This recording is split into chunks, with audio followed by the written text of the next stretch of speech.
হাফেজ আবুল বারাকাত বলে, তোমার সংসার কেমন করে চলে?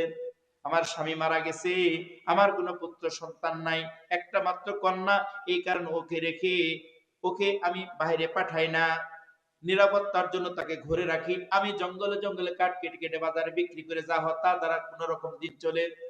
হাফেজ আবুল বারাকাত ডাকতে বলে, আই মা, আজকের পর থেকে তোমার আর জঙ্গলে যাওয়া লাগবে না, আমি জঙ্গলে জঙ্গলে কাঠ কেটে কেটে বাজারে বিক্রি করে সংসারটা চালাবো। মাটা খুশি হয়ে গেল, সংসারের দায়িত্ব নিলেন, সুন্দরভাবে চলতেছে। 7-8টা মাস পার হয়ে গেল। একদিনের ঘটনা, হাফেজ আবুল বারাকাত ঘুরে ঢুকছে, দেখে মাটা কান্দে, মেয়েটা কান্দে, প্রতিবেশী যারা ছিল সবাই ওদের চোখের পানি ছেড়ে কাঁদতেছি। এই করুণ দৃশ্য দেখে হাফেজ আবুল বারাকাত চোখের পানি ধরে রাখতে পারে না, ডাকতে বলে, মা তুমি কেন কান্দো? কেনই বা তোমার মেয়েটা কান্দে? এবার বিধবা নারীরা ডাকতে বলে, বাবা এই যে আমার একটা মাত্র কন্যা দেখতেছো, ওই কন্যাটা আমাকে আর কোনোদিন মা বলে ডাকবে না, আমি আমার কন্যাটা আর কোনোদিন দেখতে পারবো না। কেন? আমার মেয়েটা আজকে মারা যাবে। কেন মারা যাবে? সে কি অসুস্থ না সুস্থ?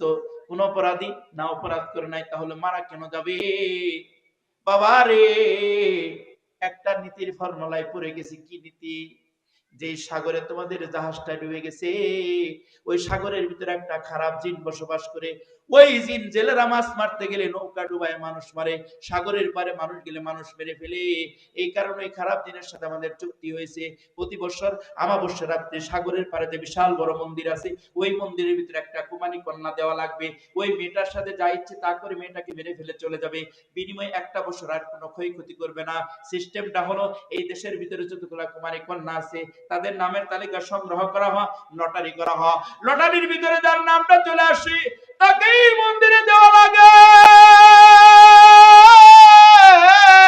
এই বছর লটারি হয়েছে, লটারির ভিতরে আমার মেয়ের নামটা চলে আসছে, পৃথিবীর কেউ নাই আমার মেয়েটারে বাঁচায় রাখে। হাফেজ আবুল বারাকাত বলে, আরে বাবা, এটা কি কোনো নীতি আদর্শ হতে পারে? মানি না তোমাদের নীতি আদর্শ, তুমি মানো বা না মানো, কিন্তু আমার মেয়ের তো বাঁচার কোনো পথ নাই। হাফেজ আবুল বারাকাত চিন্তায় পড়ে গেলেন, যে কোনো মূল্যে এই মেয়ের জীবনটাকে রক্ষা করতে হবে। হাদিসের ভিতরে আসছে, ইন্না লিল্লাহি আহলিনা মিনান নাস ক্বালু মান হুম ইয়া রাসূলুল্লাহ ক্বালা আহলুল কুরআনি উম্মাহুল্লাহি ওয়া খাসাতুহু। পরকালে আল্লাহ তাআলা আলেমদেরকে বলবেন তোমরা জান্নাতে যাও, তাদেরকে সংবর্ধনা দেওয়া হবে। হঠাৎ করে একজন, হাদিসের কথা, হঠাৎ করে একজন হাত ধরে বলবে, হুজুর ভালো করে তাকায় দেখেন, আপনি আমাদের এলাকার ভিতরে ওয়াজ করতে গিয়েছিলেন, আমি আপনার খেদমত করেছি, ভালো করে তাকায় দেখেন, আপনার আমি আল্লাহর জন্য মহব্বত করতাম, কিন্তু আমার বদআমলের কারণে আমি জাহান্নামী হয়ে গেছি। আল্লাহর কাছে একটু সুপারিশ করেন, আল্লাহ যাতে আমারে মাফ করে দেন। আপনারাই বয়ান করেছেন, আল মারউ মা মান হাব্বা, যে যাকে ভালোবাসে তার সাথে হাসর নাসর হয়। আল্লাহর জন্য আমি আপনাকে ভালোবাসতাম, এই জন্য আমি আপনার কাছে একটু আবদার, মেহেরবানি করে আল্লাহর কাছে একটু সুপারিশ করেন, যেহেতু আল্লাহর খাস বান্দা আপনি। এবার আলেম সাহেব স্বার্থপরের মতো জান্নাতে যাবে না, ওই লোকের জন্য সুপারিশ করে তারেও জান্নাতে নেবে। চিল্লায় বলা যাবে সুবহানাল্লাহ। এই জন্য আল্লাহ নবী বলছেন, কোন আলিমান আও মুতাআল্লিমান মুইনান আও মুহিব্বা ফালা তাকুনিল খামিস, আলেম হোক, আলেমের ছাত্র হোক, মহব্বতকারী হোক, সাহায্যকারী হোক, খবরদার পঞ্চমটা হয় না, আলেমের শত্রু হইও না, তাহলে বিপদ আছে। তাহলে কি আছে? বিপদ আছে। এখন হাফেজ আবুল বারাকাত খুব টেনশনে পড়ে গেল, আরে যাদের উপর আশ্রয় নিলাম তাদের এত বড় বিপদ, যে কোনো মূল্যে এই বিপদ থেকে উদ্ধার করা লাগবে। খুব চিন্তা করতেছে, গবেষণা করতেছে, কোন টেকনিক, কোন বুদ্ধি অবলম্বন করলে এই মেয়ের জীবনটা রক্ষা করা যায়। বলেন তো, আলেমের মাথায় বুদ্ধি আছে না নাই? আছে না নাই? অনেকে মনে করে আলেমরা মোটা মাথা, এদের মাথায় বুদ্ধি নেই। এক বাদশা রাজ্যের ভিতরে এলান করতে বলছে, এই শোনো, পুরা রাজ্যের ভিতরে এলান করে দিবা যে আমার যদি কেউ একটা নতুন কথা শোনাইতে পারে তাহলে আমার রাজ্যের অর্ধেক তারে দিয়ে দিব। এই বলো কি? প্রধান নজির বলতেছে, বলেন কি স্যার, এই কাজ যদি করেন তাহলে আপনার দুইটা নতুন কথা শোনার মাধ্যমে পুরা রাজ্য আপনি কি করে খাবেন? তখন এটা বলা যাবে না। আমি যে বলছি তুমি তাই করো। এখন প্রধানমন্ত্রী যিনি বলতেছেন, বাদশা মনে মাথা খারাপ হয়েছে, এটা কি কথা? আপনি কয়টা জ্ঞানের কথা জানেন? এই দেশের ভিতরে কত জ্ঞানী গুণী দার্শনিক বৈজ্ঞানিক বসবাস করে, একটা নতুন কথা শোনাবো আর অর্ধেক নিয়ে নিবো, দুইটা শোনালে তো শেষ। তাহলে এটা কেমনি? বাদশা বলতেছে, শোনা, আমি একটা বুদ্ধি খাটাইছি। কি বুদ্ধি? বুদ্ধি হলো, যতগুলা জ্ঞানী লোক আসবে ইন্টারভিউ দেওয়ার জন্য, নতুন কথা শোনাবে, ওর কথাগুলো মুখস্থ করে বলবো এটা আমি পারি। যেটা পারি ওটা তার নতুন কথা হলো, ওটা পুরাতন কথা। পুরাতন কথা বলে রাতের অর্ধেক পাবে না। বুদ্ধি তো খারাপ না। সমস্ত দেশের ভিতরে আয়োজন করছে, সব জ্ঞানী গুণীরা হাজির হয়েছে। নতুন কথা শোনা, মুখস্থ করে বলে এটা আমি পারি। আর একজনকে সেটা মুখস্থ করলে আমি পারি, আমি পারি, আমি পারি, আমি সব পারি। সমস্ত মানুষ চিন্তা করি কি পাবে, বাদশা না জানি কত বড় জ্ঞানী, মহাজ্ঞানী। আমরা লেখাপড়া যারা করি, একটা বিষয়ের উপর অনার্স মাস্টার্স করলে ওই বিষয়ের উপর পারদর্শী। ডিগ্রি পর্যন্ত অনেকগুলো সাবজেক্ট থাকে, মাস্টার্স একটা হয়, ওই একটার উপর দেখা যায় আবার যারা পিএইচডি করে ওর ভিতরে একটা ছোট্ট একটা বিষয় নিয়ে পিএইচডি করে, তার বের ওর ভিতরে অনেক অজানা থাকে। আর এই দেখা যায় সব বিষয়ে পারদর্শী। কেমন এর গবেষণা করতেছে। যাই হোক, বাদশা তো এখান থেকে কিছু করার নেই। তো ওই রাস্তাতে একজন বড় মাপের আলেম যাইতেছিল, এতগুলো মানুষের ভিড় থেকে কষ্ট কি ব্যাপার, এত মানুষ কেন? আপনাদের বলে লাভ নাই, আপনার দূর মসজিদের মাদ্রাসা পর্যন্ত ওই জায়গায় থাকেন, এইদিকে তাকায় না, একটু শুনি না। এরকম বাসা এলান করছে, তারা নতুন কথা শোনাইতে পারলে রাজ্যের অর্ধেক দেবো। তাই নাকি? বললাম হ্যাঁ, আসলেই দিবে। আমি এটা প্রার্থী হতে চাই। সর্বনাশ, আপনি প্রার্থী হতেছেন, দেখেন কতগুলো জ্ঞানী গুণী, কত বড় ডিগ্রি, আপনি কি ডিগ্রি আছে? এরা আপনার পিএইচডি করা, এফআরসিএস করা, এরা দার্শনিক, এরাই কোনো কিছু নতুন কথা শোনাইতে পারেনি। আর আপনার মধ্যে একটা কাঠমোল্লার নতুন কথা শোনাবে, আমি রাজি, আমি শোনাবো, প্রার্থী হওয়ার যোগ্যতা আছে তো, আছে, আমরা নিয়ে যান। এখনই হুজুরের ধরে নিয়ে গেছে, বাদশা এর কারে ধরে নেয় না। এটা তো দাওয়াতও দেয়, গুরু জবা হবে না, মিলাদা হবে না, জানাজার নামাজও না, ইমামতেরও দরকার নাই, তাহলে এনে নিয়ে আসলে কেন? তামাশা করার জন্য আসছে, তামাশার জন্য না। ও সর্বশেষ ক্যান্ডিডেট, আপনারা নতুন কথা শোনাবে। চিল্লায় বলা যাবে আল্লাহু আকবার। বাদশা তো হাসি করে হা করে তাকায় আছে, এই আমার নতুন কথা শোনাবে? বাদশা হুজুর বলতে, জি হুজুর, আমি আপনার নতুন কথা শোনাবো, আমি সর্বশেষ প্রার্থী। আচ্ছা ঠিক আছে, শোনাও। তাহলে বলতেছে, আপনার বাবা আর আমার বাবা দুইজনে বন্ধু আছিল, এটা কি আপনি জানেন? বাদশা বলে, হ্যাঁ এটা তো জানি। যদি বলে জানি না, তাহলে কিন্তু নতুন কথা, এটা বুঝেন। যদি বলে না জানি না, তাহলে হ হ করতেই হবে। হ্যাঁ এটা তো জানি। আচ্ছা, এই কথাটা কি জানেন? আপনার বাবা আমার বাবার কাছ থেকে 500 কোটি টাকা ধার নিছিল, এটা কি জানেন? যদি বলে জানি, তাহলে দেন না কেন? আর যদি বলে জানি না, তাহলে রাজ্যের অর্ধেক দেন। বেকায়দা আছে না নাই? আলেমের মাথায় বুদ্ধি আছে না নাই? হাবেস আবুল বারাকাত ঠিক এই চিন্তা করতেছি যে কোন টেকনিক অবলম্বন করলে এই মেয়ের জীবনটা রক্ষা করা যায়। হঠাৎ করে আল্লাহ তার মাথার ভিতরে বুদ্ধি দিলেন, আরে আমার তো এখন পর্যন্ত দাড়ি মুছ গজায় নাই, এই মেয়ের চেহারার সাথে আমার চেহারা কিছুটা মিল আছে, ওই মেয়ের কাপড়গুলা পরে যদি আমি মন্দিরে যাই, তাহলে অন্তত আমার কারণে এই মেয়ের জীবনটা রক্ষা হবে। এই যে চিন্তা, ওইভাবে প্রস্তাব করে বসছে মহিলার কাছে, মাগো তোমার মেয়েটা মন্দিরে ঢুকবে না, তোমার মেয়ের পরিবর্তে আমি মন্দিরে ঢুকবার চাই,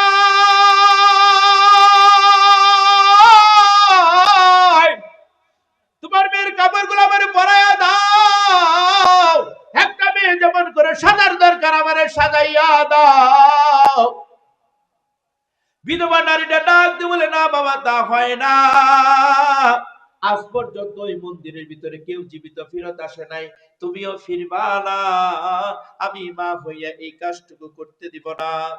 তোমার মতো একটা নম্র ভদ্র সন্তান কি মৃত্যুর দ্বারে ফেলাইয়া আমার মেয়ের জীবন রক্ষা করতে আমি পারি না। এবার হাফেজ আবুল বারাকাত ডাক দিয়ে বলে, মা তোমরা তো আল্লাহ মানো না, কোরআন মানো না, ইসলাম ধর্ম বিশ্বাস করো না, কোরআনের শক্তি সম্পর্কে তোমাদের ধারণা নাই। মারে, কোরআন এমন একটি গ্রন্থ, কিতাবুন আনজালনাহু ইলাইকা লিতুখরিজান নাসা মিনাজ যুলুমাতি ইলান নূর। কোরআন এমন একটি গ্রন্থ যে মানুষকে অন্ধকার থেকে আলোর দিকে নিয়ে যা। অন্ধকারের ভিতরে বাতি জ্বালাইলে বলেন তো আর কি অন্ধকার থাকে? ওই দানবটা হলো অন্ধকার, আর তোমরা অন্ধকার। অন্ধকারের ভিতরে অন্ধকারের শিকার করা যায়, কিন্তু অন্ধকারের ভিতরে যদি বাতি জ্বালানো হয়, অন্ধকার বাতির ভিতরে আসতে পারে না। আইমা, আমার সিনার ভিতরে আছে কোরআনের আলো, যে কোরআনের আলোর খাতিরে সাগরের ভিতরে অসংখ্য মানুষ ছিল, জাহাজের ভিতরে সব মারা গেছে। ওই কোরআনের আলোর কারণে আল্লাহ আমারে কুদরতি ভাবে বাঁচায় দিয়েছে। মারে আমার মন বলে যে আল্লাহ আমারে সাগরে বাঁচাইছে, ওই আল্লাহ আমারে কোরআনের খাতিরে মন্দিরের ভিতরে বাঁচায় দিবে। আওয়াজ করে বলা যাবে কি আল্লাহু আকবার? কিন্তু মহিলার তো বিশ্বাস হয় না। না বাবা, তা হয় না। আজ পর্যন্ত কেউ জীবিত বিরাট আসে নাই। মেয়েটা ডাক দিয়ে বলে, ভাইয়া রে, কেন তুমি পাগলামি করতেছো? আমার কারণে কেন তুমি মৃত্যুর ঝুঁকিটা নিতে চাও?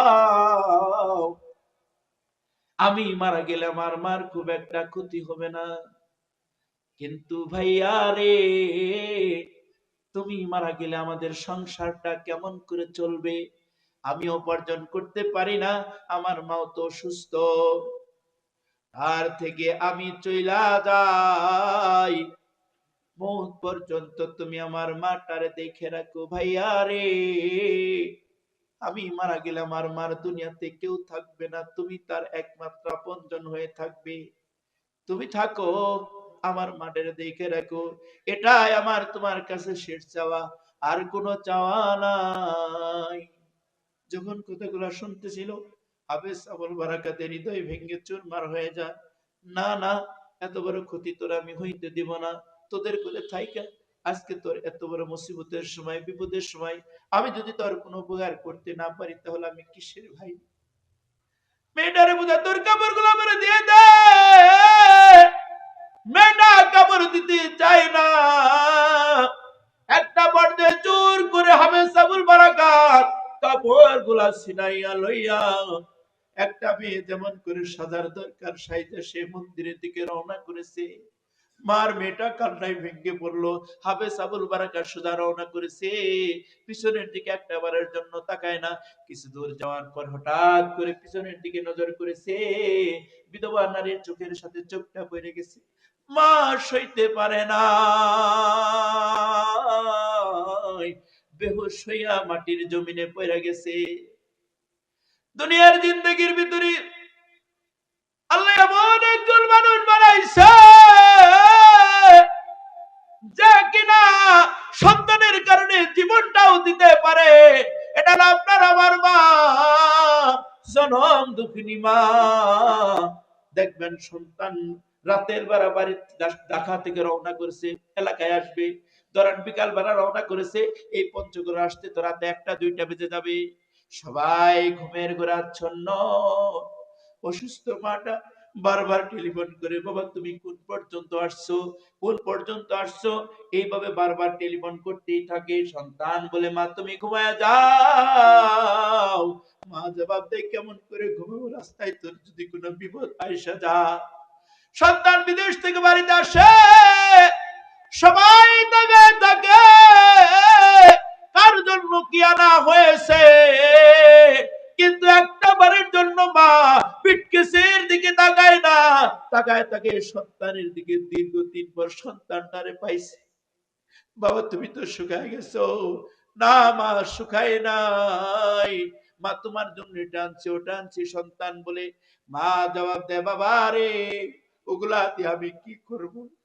তুই আমার কলিজা, বাইরে ছিলি, তোমার কলিজা নাই, বাইরে ছিল। তোরে পাইছি তো কলিজা ফিরে পাইছি, ওগুলা আমার কোনো প্রয়োজন নাই। এই কারণে শরীয়ত ইসলাম বলে, একজন মানুষ মারা গেলে সবাই কবরে নামতে পারবে, ভাই নামতে পারবে, বাবা নামতে পারবে, আপনজন সবাই নামতে পারবে। একজনের জন্য বিধান দেওয়া হয় নাই, সে হলো আপনার আমার জনম দুঃখিনী মা। মাকে কবরে যাওয়ার বিধান দেওয়া হয় না। কেন দেওয়া হয় নাই? কোন মা যদি তার সন্তানটারে নিয়ে কবরে নামে যা, যখন সন্তানটারে ফেলে উপর দিকে উঠতে থাকবে, মার দিলের ভিতরে এমন একটা মুচড় দিবে, আমার সন্তান এই কবরের ভিতরে একা একা থাকতে পারবে না। দুনিয়ার মানুষেরা গো, আমার এই সন্তানের সাথে আমার দাফন করে দাও, আমার জীবন দরকার নাই। আমার কলিজার টুকরা সন্তান কবরে একা একা কেমনে থাকবে? ও দুনিয়ার মানুষেরা রে, আমার সন্তানের সাথে আমারেও দাফন কইরা দাও। এটা কেউ বলবো না, একমাত্র আপনার আমার মা বলবে। কারণ মাকে আল্লাহ এমন ভাবে বানাইছে, সন্তানের জন্য মাটা এমনি হাসি মুখে জীবনটা বিলায় দিতে পারে। আমি জানি না কার মাটা অন্ধকার জমিনে চলে গেছে, কার বাবাটা কবরে চলে গেছে। আমরা জান্নাতের প্যান্ডেলের ভিতরে বসে আছি, চতুর্পাশে রহমতের ফেরেশতা আছে, আল্লাহর রহমতের নজর দিয়ে তাকায় আছে। আর ওই বাবা মা আপনার আমার হাতের দিকে ফেলফেল করে তাকায় আছে। সন্তান, তুমি এমন একটা জায়গায় আছো, জায়গাটা বড় বরকতময় জায়গা। চতুর্পাশে রহমতের ফেরেশতা, আল্লাহর রহমতের নজর দিয়ে তাকায় আছে। সন্তান, আমিও তোমার হাতের দিকে তাকায় আছি, আমি মুসাফির। হাফেজ আবুল বারাকাতের আলোচনাটা ঠান্ডা হয়ে যাবে, কলিজা ফিনিশিং দিব। তার আগে 5টা মিনিট আপনাদের কাছ থেকে সময় চেয়ে নিব।